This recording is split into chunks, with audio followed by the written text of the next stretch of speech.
तो आज आपको मैं सुनाने जा रहा हूँ तुलसी विवाह की पौराणिक कथा। बहुत समय पहले की बात है। पृथ्वी पर एक असुर राज करता था। उसका नाम था जालंधर। वह समुद्र से उत्पन्न हुआ था, इसलिए उसे समुद्र का पुत्र कहा जाता था। जालंधर अत्यंत बलवान था और भगवान विष्णु की कृपा से उसे यह वरदान मिला था कि जब तक उसकी पत्नी उसकी प्रतिव्रता धर्म का पालन करती रहेगी, तब तक कोई भी देव, असुर या मनुष्य उसे पराजित नहीं कर सकेगा। जालंधर की पत्नी का नाम था वृंदा, जो कि भगवान विष्णु की परम भक्त थी। वह अत्यंत सुंदर, पवित्र और सती स्त्री थी। अपने पतिव्रत धर्म के बल से वह जालंधर को अजय बनाए रखती थी। देवता जालंधर के अत्याचारों से परेशान। जालंधर की शक्ति दिन प्रतिदिन बढ़ने लगी। वह देवताओं पर अत्याचार करने लगा और तीनों लोकों में भय का वातावरण फैल गया। देवता उसके विरुद्ध युद्ध करने लगे, परंतु कोई भी उसे हरा न सका। देवताओं ने अंततः भगवान विष्णु और भगवान शिव से सहायता मांगी। भगवान शिव ने कहा, जब तक वृंदा अपने प्रतिव्रत धर्म पर अड़ी है, तब तक जालंधर अजय रहेगा। अब प्रश्न यह था कि वृंदा का प्रतिव्रत कैसे भंग हो। भगवान विष्णु की लीला। भगवान विष्णु ने देवताओं की रक्षा के लिए एक योजना बनाई। वे जालंधर का रूप धारण करके वृंदा के सामने उपस्थित हुए। वृंदा ने जब अपने पति के समान रूप और स्वरूप देखा तो वह भ्रमित हो गई। उसने पति रूप भगवान विष्णु की आराधना की और जालंधर के रूप में आए हुए भगवान विष्णु ने उसे स्पर्श किया। उसी क्षण उसका प्रतिव्रत भंग हो गया।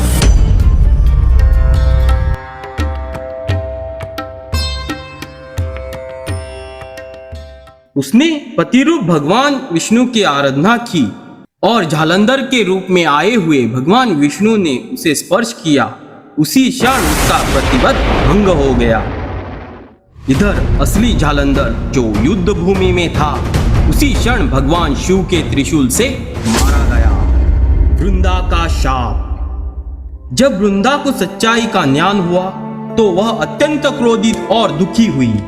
उसने भगवान विष्णु से कहा, हे प्रभु, आपने धर्म की रक्षा के लिए अधर्म का सहारा लिया। आपने एक सती स्त्री को छल से अपवित्र किया है।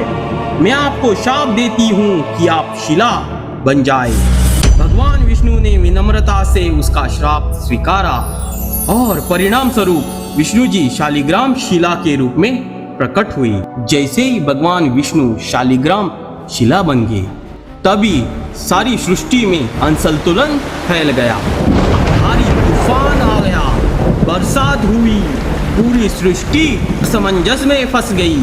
तभी माता लक्ष्मी प्रकट हुई और वृंदा को समझाया कि वह अपना श्राप वापिस ले और इस सृष्टि को असंतुलित होने से बचाए।